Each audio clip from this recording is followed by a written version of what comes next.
다시 쓰는 한국 현대사 1.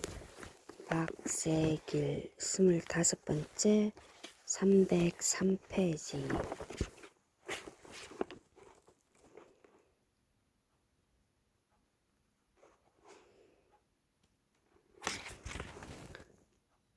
해방 다시 쓰는 한국 현대사 1. 해방에서 한국 전쟁까지 박세길 지음 2015년 7월 20일 심판 초판 1쇄 발행 2016년 11월 17일 심판 초판 3쇄 발행 편애니 한철희 편행꽃 돌베개 등록 1979년 8월 25일 제4063-000018호 주소 10881 경기도 파주시 회동길 77-20 문발동 전화 031-955-5020 팩스 031-955-5050 홈페이지 www.돌베개.co.kr 전자우편 book@dolbega.co.kr 블로그 imdol 임돌 79.blog.me me 트위터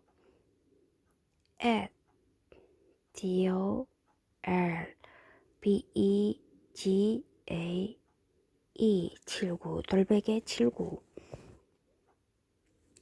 돌베개 79 책임 편집 서은주 정소연 표지 디자인 김동신 본문 디자인 이은정 마케팅 심찬식 고운성 조원형 제작관리 윤국중 이수민 인쇄 제본 한영문화사 ISBN 978-89-7199-673-7 04910 978-89-7199-683-6 세트 책값은 뒷표지에 있습니다.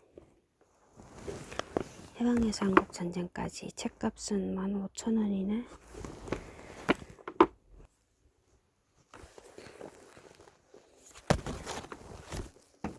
(303페이지)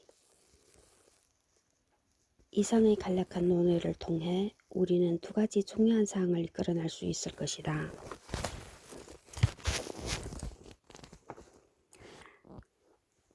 첫째, 북한군과 중국군은 상대편의 무기체제를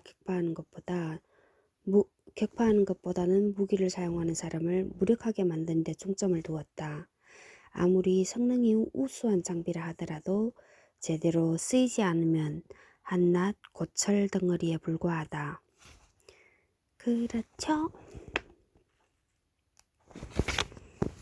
둘째, 북한군과 중국군이 발휘한 모든 전술은 모든 방면에서 북한 주민의 참여와 협력에 그 바탕을 두고 있다.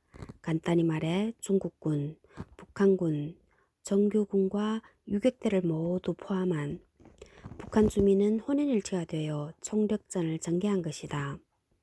이후 북한에서도 이 같은 한국전쟁 경험을 다음과 같이 정리하고 있다. 전쟁의 운명은 무기나 기술 여러 개에 결정되는 것이 아니라 바로 인간이 결정하는 것이며 전쟁 승리의 결정적 요인도 탁월한 수령의 지도를 받는 인민대중의 힘이라는 것을 명백히 증명하였다. 인민대중이 탁월한 수령의 지도 아래 높은 혁명적 각오를 가진다면 무엇이든 만들 수 있고 그 어떤 것이라도 수행할 수 있다. 그러니까 탁월한 수령의 지도 아래지 뭐.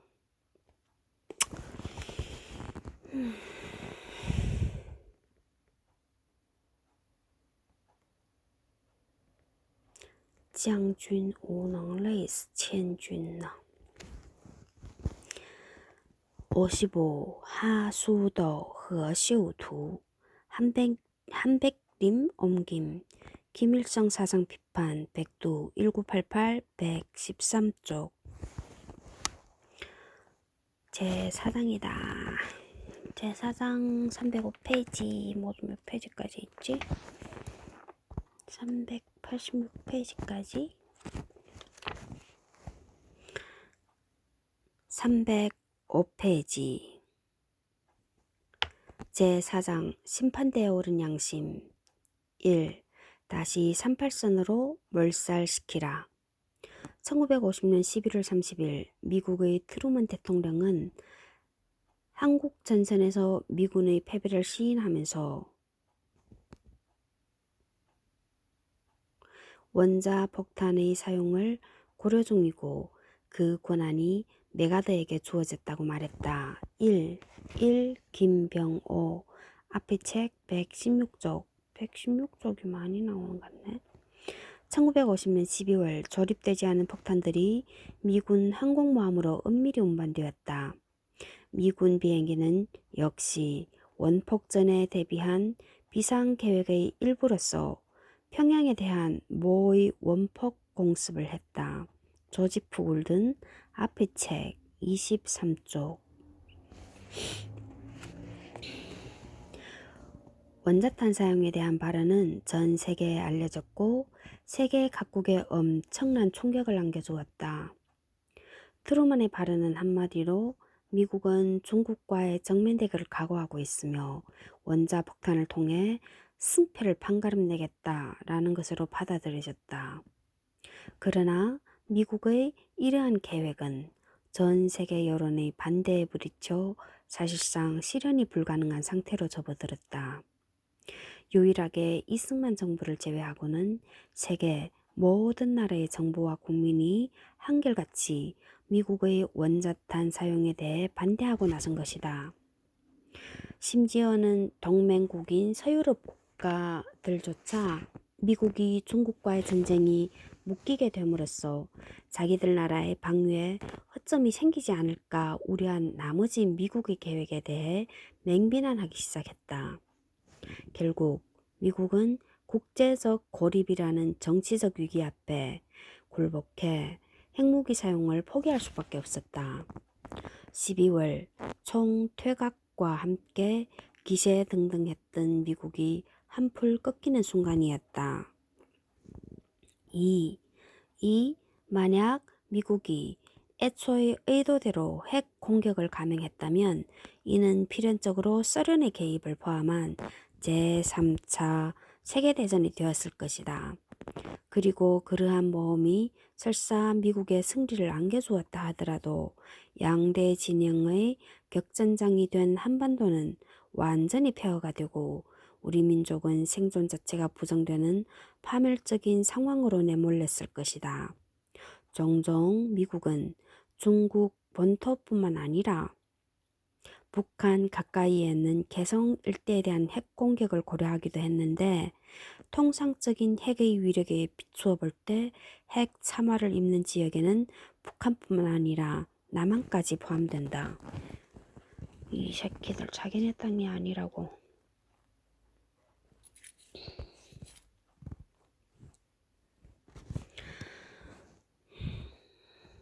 핵무기 사용마저 좌절되고 연급 후 패배만을 거듭하던 미국은 진퇴양난에 빠져들어갔다. 한국 전선을 포기할 수도 없고 그렇다고 확대시키는 것은 내외의 여건을 고려해 볼 때 결코 쉬운 일이 아니었다. 핵무기를 사용하지 못하는 데 따른 좌절은 곧 미국의 전쟁 확대 계획에 족쇄를 채워놓은 것과 다름없었던 것이다. 미군의 사기가 극도로 저하되어 있던 당시 12월 퇴각 도중 사망한 워커의 후임으로 부임한 리지웨이 미 8군 사령관이 새로운 탈출구를 제시하며 나타났다.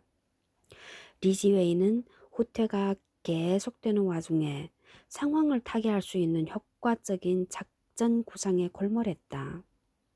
참모들이 제시한 중국군과 북한군의 수는 17만 4천 명인데 반해 미국은 한국군을 포함해 36만 5천 명이었다. 미국과 한국군이 더 많네? 병력수에 있어서도 미군이 2배 이상이나 많았고 군사장비 면에서도 훨씬 우세했다.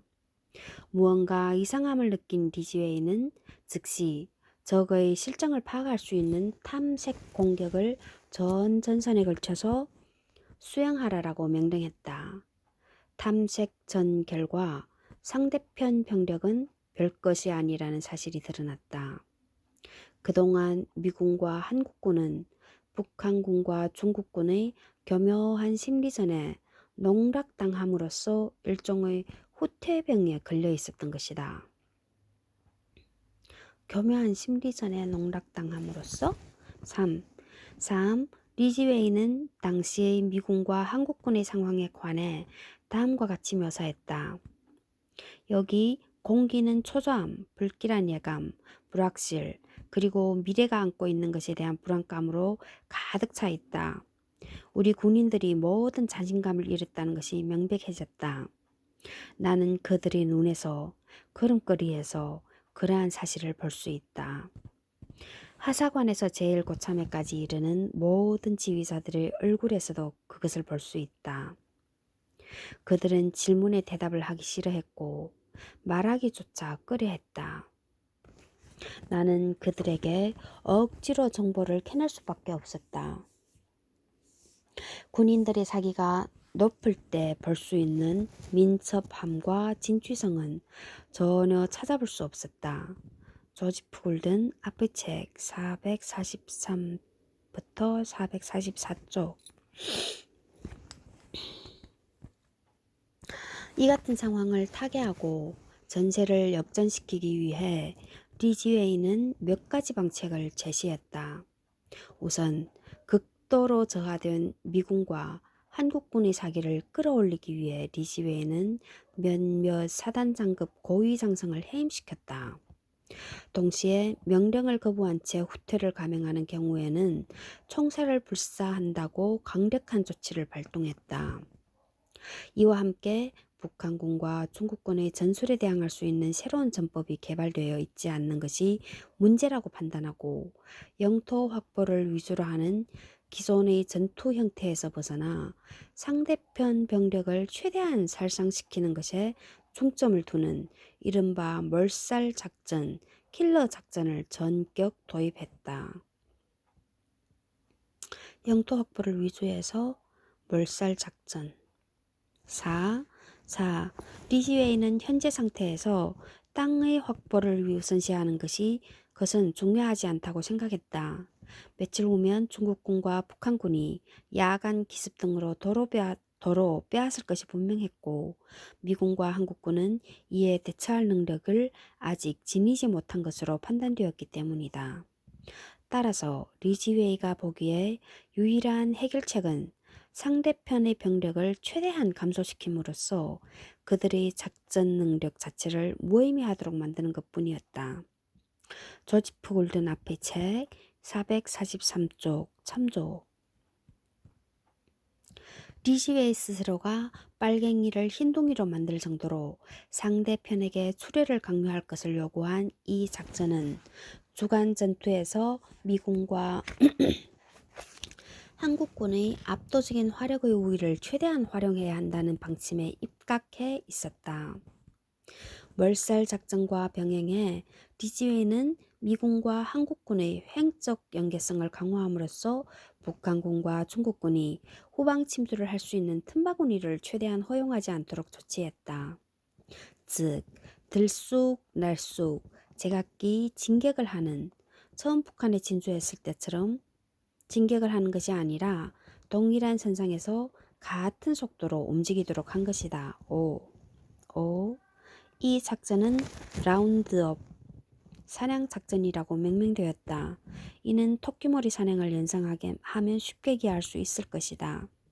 이 같은 작전 개념에 따라 미군과 한국군은 대체로 38선과 평양한 일련의 작전선, 예컨대 캔사스선, 와이오밍선 등을 따라 진격했다. 고지마 노보루 앞의 책 104에서 107쪽 참조. 한편 38선 이남으로 진격해온 북한군과 중국군은 여러모로 곤란을 겪고 있었다. 그들은 38선 이북에서처럼 현지 주민들로부터 충분한 협력을 얻어내지 못했다. 전쟁 개시 직후 북한군이 진격했을 때와 마찬가지로 당시 남한 민중의 식량 사정은 극도로 어려운 상태에 놓여 있었으며 오랜 기간에 걸친 미 군정과 이승만 정부의 탄압은 북한군에 협력할 수 있는 적극적 동조 세력을 크게 약화시켜 놓았다. 또한 북한으로부터 받는 후방 보급은 여전히 미 공군의 치열한 폭격으로 심각한 어려움에 빠져 있었다. 극도의 물자 부족과 굶주림, 갖가지 질병이 북한군과 중국군을 괴롭혔다. 1951년 초 한 중국군 감찰 장교는 베이징 정부에 다음과 같은 보고를 했다. 한국에 있는 중국 병력은 하루에 얼어붙은 감자 조각 몇 개씩만 먹고 영하의 기온에서 병들고 굶주리며 동상에 걸려 있다. 병사들이 눈 속에서 야영을 할 때에는 그들의 발, 양말, 손 등은 한 덩어리로 얼어붙는다. 그들의 손은 수류탄의 나사를 뺄 수 없을 정도로 얼어붙어 있다. 아이고. 신관에는 불이 안 붙으며 포통과 박격포 총구에는 살점들이 붙어 있을 정도이다. 아무런 숙소도 없이 중국군 병사들은 병이 만연하고 있는 고통 속에서 지내고 있었고 수천 명의 병사들이 폐렴과 내장의 병 때문에 꼼짝 못하고 누워 있었다. 6. 조지프 굴든 앞의 책 473쪽. 아이고. 1951년 초 중국 본토에서는 수천 명이 전염병으로 쓰러져 가고 있었다. 이에 인도의 네루 수상은 구호에 필요한 의약품과 의료진을 원조하기로 했다. 베이징 정부는 인도 정부가 제공한 의료 물자를 노르웨이 화물선을 전시에 내어 운반하고자 했다.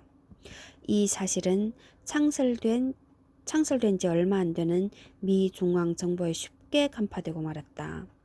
미국은 인도 정부가 제공한 의약품이 한국에 있는 중국군의 치료에 사용될 것을 두려워했다. 결국 의약품을 실은 노르웨이, 미국의 우호적인 화물선은 미 중앙정보부가 돈을 주고 사들인 패거리들에 납포되어 의약품을 약탈당하고 말았다. 당시 이 패거리들은 중국 해적으로 위장하고 있었다. 조지프 골든 앞의 책 473페이지부터 486쪽 참조. 리지웨이의 새로운 작전 그리고 북한군과 중국군이 처한 곤란으로 1951년 봄부터 전세는 다시 역전되어 갔다. 미군과 한국군은 3월 18일에 서울을 다시 탈환했고 3월 22일에는 38선 이남을 모두 탈환한 다음 38선 이북을 조심스럽게 공격했다. 그러나 비교적 튼튼한 배후 기지를 북한에 두고 있었던 북한군과 중국군은 더는 물러나지 않았다. 미군과 한국군 역시 예전의 악몽이 되살아나 주춤거리기 시작했다. 이로부터 양측은 38선을 사이에 두고 서로 밀고 당기는 장기적인 소모전에 돌입했다. 한편 미군과 한국군이 재북진을 시도하는 과정에서 극히 불행한 사태가 발생했다. 종종 리지웨이는 자신이 몰살시키고자 했던 북한군과 중국군의 주둔 위치를 밝혀내기 위해 몸소 위험을 무릅쓴 채 정찰 비행을 떠나곤 했다. 그가 탄 비행기는 나무 꼭대기 가까이 저공 비행하며 숲속을 뒤졌고 때로는 산기슭 아래로 깊숙이 파고 들어갔다.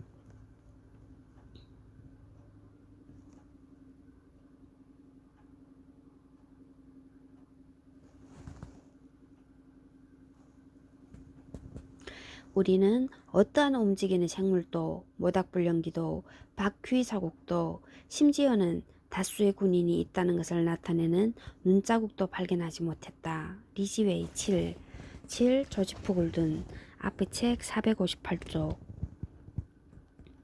결국 미군은 중국군과 북한군이 종종 민간인으로 위장한 상태로 부근 마을에 잠입해 있다는 정보를 입수했다.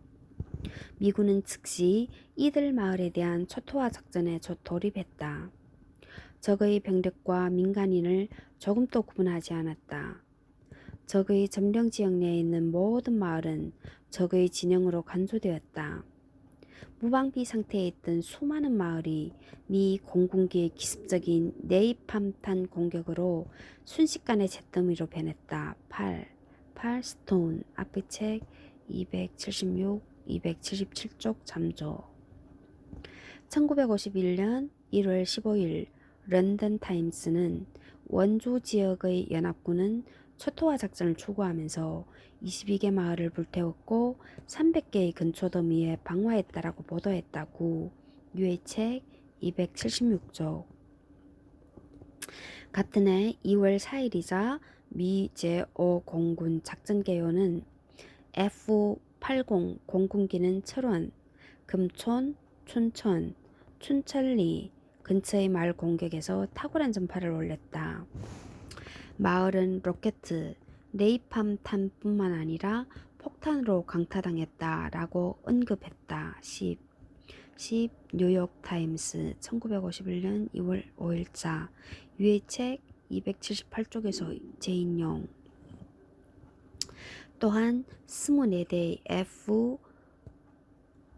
F-51 무스탕 비행 편대는 홍천 지역에 5,000갤런의 네이팜탄을 퍼부어댐으로써 일대의 모든 마을과 건물을 불태워버렸다. 이들 비행 편대가 작전을 마치고 돌아갈 무렵 4,000피트 상공까지 치솟는 연기가 홍천 일대를 뒤덮고 있었다. 11. 유해책 278쪽. 다음은 미군의 공격을 받은 안양 북쪽 마을의 참상을 묘사하고 있다. 중공군이 전진을 보류하고 있을 때 네이팜탄 공습이 3, 4일 전 그 마을을 강타했다. 마을 어디에도 사망자를 묻기 위해 살아남은 사람은 없었다. 본 특파원은 생존한 것으로 보이는 유일한 사람인 그녀 가족 4구의 시체가 널려있는 까맣게 탄 마당에서 멍하니 있는 늙은 부인이 인상에 남았다. 네이팜탄이 강타했을 때 거주자는 기습을 당해 마을과 들판, 도처에 그들이 취했던 그대로의 자세로 죽어 있었다. 자전거를 타려는 남자, 고아원에서 놀고 있던 50명의 소년 소녀들, 작은 마을에 거의 200구의 시체가 있음에 틀림없다. 12. 뉴욕타임스 1951년 2월 9일자 위의 책 278쪽에서 재인용. 이렇게 하여 미군의 몰살 작전은 유감스럽게도 무고한 한국 민중에 대한 몰살을 초래하고 말았다.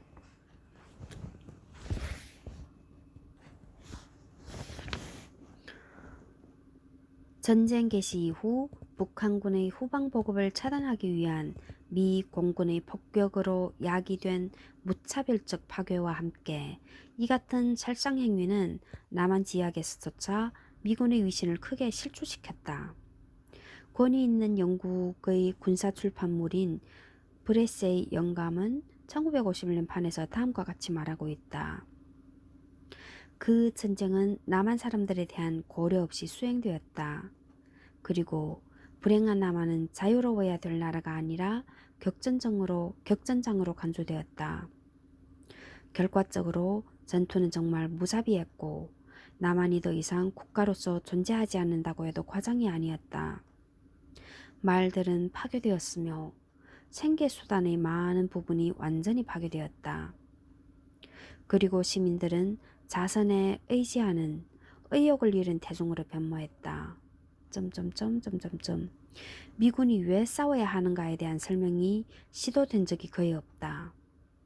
공산주의에 대한 국가적 증오와 공포가 대부분의 경우에 있어서 병사들을 더욱 무분별한 교전 상태로 몰아넣었다. 어쨌든 여기 재즈는 쌍시옷이네. 히읗이 아니고 히읗이어야 되는 거 아니야? 남한 사람들에 대한 어떠한 형태의 동정도 불러일으키지 못했다. 물론 예외로 무수한 작은 친절의 행렬이 아이들과 살 희망을 잃은 사람들에게 향했지만 남한 사람들은 불행하게도 38선 북쪽의 그들의 동포처럼 멍청하게 취급당했다. 13 위의 책 334쪽. 자기 땅에서 그렇게 전쟁을 일으키는 것을 허용한다는 것은 멍청하게 취급당하기 마련이지.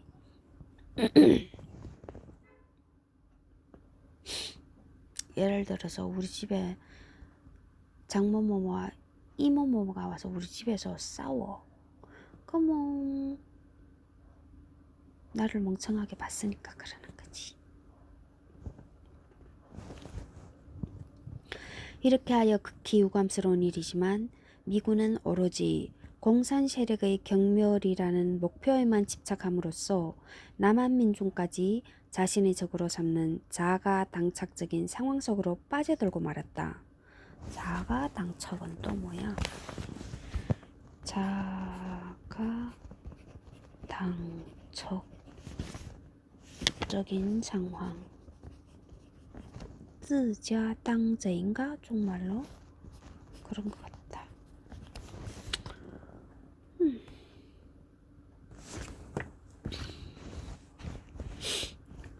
이 용단 폭격과 세균전 313페이지. 한국에서도 세균전이 일어났어? 보자. 디지웨이 몰살작전이 혈액을 발휘하면서 미군과 한국군이 38선을 향해 진격하자 패전의 살얼음판 위에 서 있던 메가드는 다시금 원대한 석권을 향한 꿈에 사로잡히게 되었다. 메가드는 중국 본토의 봉쇄와 폭격을 포함한 급격한 전쟁 확대를 허락해 줄 것을 합동참모본부에 요청했다. 그는 북한과 만주 사이의 국경지대인 압록강 기슭을 따라 1년의 방사능 찌꺼기를 퍼붓고 싶어 했다. 사적인 자리에서 이기는 하지만 메가드는 한층 더 저돌적인 견해, 즉 중국에 대한 핵 공격까지 고려했다. 서로 이러한 공격이 소련과의 전쟁을 촉발한다 해도 불사하겠다는 것이었다. 14 조지프 골든 앞에 책 22쪽. 메가더는 자신의 계획을 교살 작전이라 명명하고 더욱 구체화했다. 그 내용은 다음과 같다. 1. 중공군의 보급선을 격파하는 것을 주목적으로 한다. 2. 그러기 위해서 우선 넓은 지역에 대해서 끊임없이 한정 공격을 속향하고 서울선을 탈환하여 장대의 작전기지로 한다. 3. 다음으로 북한 전역에 대공습을 가하여 적의 후방을 분쇄한다. 압록강 이북의 적 또는 다리의 공격이 허용되지 않는 경우는 방사성 폐기물을 적의 보급로에 살포하여 한국과 만주를 차단한다. 4. 허용된다면 국부군, 대만군을 사용하여 미군의 증원 아래 북한의 북쪽 끝인 동서해안의 상륙, 공수작전을 동시에 행하여 적을 커다란 함정에 몰아넣는다. 15 고지마노보루 한국전쟁하 종로서적 1981 136부터 137쪽까지. 북한군과 중국군은 이미 보급곤란에 빠져있는 상태다. 이 작전을 실시하면 적은 굶어 죽든가 항복하든가 하지 않을 수 없을 것이다 라고 메가더는 판단했다. 그러나 미국 정부는 중국 본토를 공격할 것을 요구하는 메가더의 주장을 받아들이지 않았다. 미국 정부는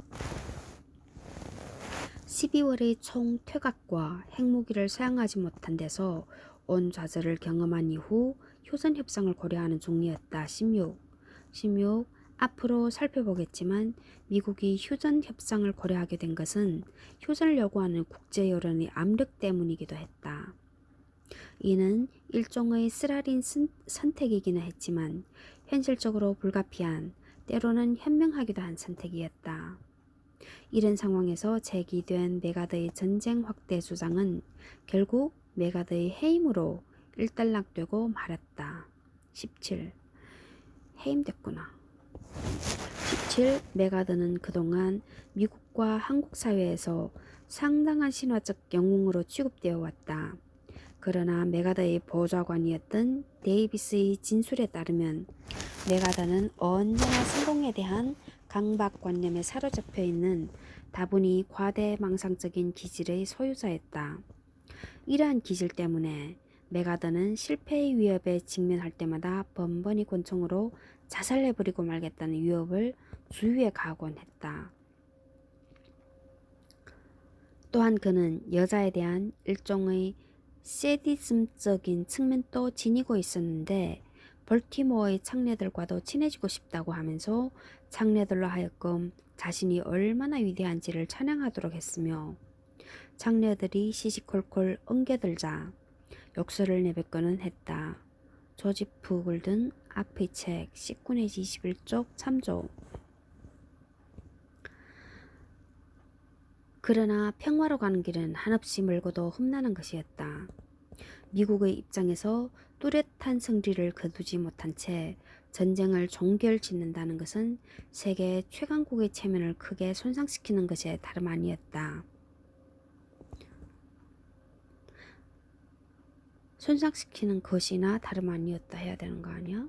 손상시키는 것에 다름 아니었다? 손상시키는 것이나가 더 맞지.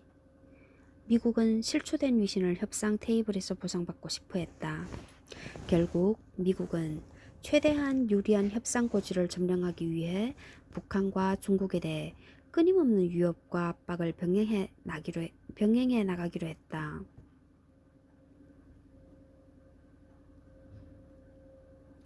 그에 따라 북한 전역에 대한 무차별적인 폭격이 거듭 감행되었다. 물론 이러한 미 공군의 폭격이 전혀 새삼스러운 것은 아니었다. 그것은 이미 밝힌 대로 개전과 동시에 이루어진 것이었다. 개전 직후부터 1950년 9월 말까지만 보더라도 미 공군은 한반도의 도합 9만 7천 톤의 폭탄과 780만 갤런의 네이팜탄을 투하한 바 있다. 이는 미국이 지난날 태평양 전쟁에서 사용한 것보다 훨씬 많은 양에 해당한다. 훨씬 많은 양을 해당해. 18 가지무라 히데키 앞의 글 222쪽. 집중적인 폭격을 받게 된 북한 지역은 말 그대로 생지옥이었다. 오랜 역사를 자랑하는 평양은 투체의 건물만 남기고 완벽하게 잿더미로 변했다. 이 과정에서 전쟁 초에는 40만이었던 평양 인구가 전쟁이 끝날 무렵에는 8만으로 줄어 있었다. 19 로버트 시몬스 앞의 책 266쪽. 미 공군기의 무차별적인 폭격은 인간의 생활에 관계된 모든 것, 예컨대 공장, 학교, 도로, 교량, 댐, 병원 등 모든 것을 남김없이 파괴했다. 미군의 공식 문서는 다음과 같이 자신들의 폭격 장면 중 하나를 소개하고 있다. 평양에서 북방 20마일 정도 떨어진 지점에 커다란 독산댐이 있다. 이 댐은 3평방마일의 관계용 저수지로 되어 있다. 공군 작전 계획자들은 오래전부터 그 관계용 댐을 폭파하는 것이 북한의 쌀 생산에 심각한 영향을 미치게 될 것이라는 점을 인식하고 있었으며 일부는 인간적인 고려로 그 댐의 폭격에 반대했다.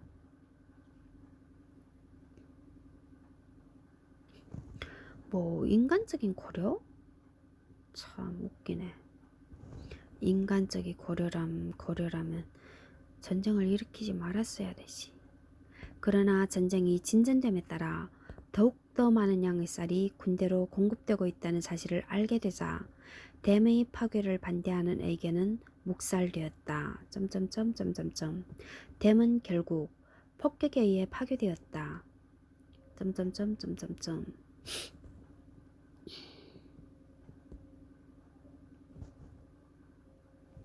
거대한 물길이 거침없이 쏟아져 내려 참화의 자국만을 남기고 흘러갔다. 가옥들과 곡식 그리고 관계용 수로들이 무시무시한 급류에 온통 휩싸여 버렸다. 20 유해책 141쪽. 빈틈없는 폭탄 세례로 인한 완벽한 파괴로 1951년 10월경부터는 출격 명령을 받은 미 공군기들이 더는 폭격 대상을 찾지 못하고 되돌아오기 시작했다. 계속되는 공중 폭격에도 굴하지 않고 북한은 방공호를 파고 폭격이 뜸한 야간에 생산 활동을 하는 등의 방식으로 대항해 나갔다.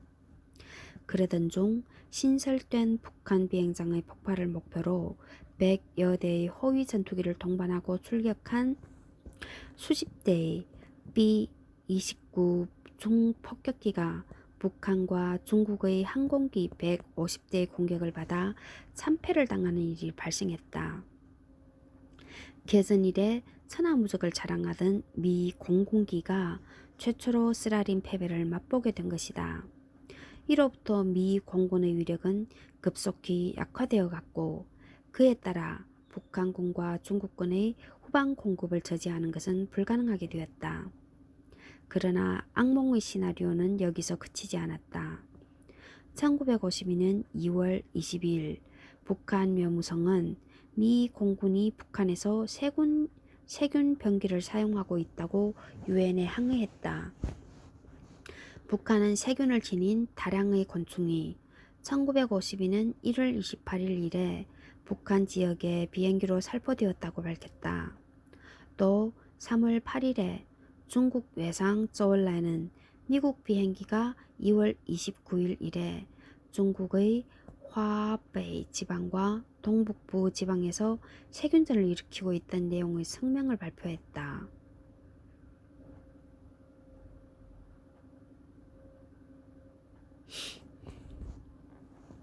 북한과 중국은 이구동성으로 미 공군이 세균전을 자행한 것은 미군이 한국에서 군사적으로 승리하는 것이 불가능하다는 점을 깨닫고 북한과 중국에 대해 계속 위협을 가함으로써 휴전회담을 유리하게 이끌기 위한 의도라고 비난했다.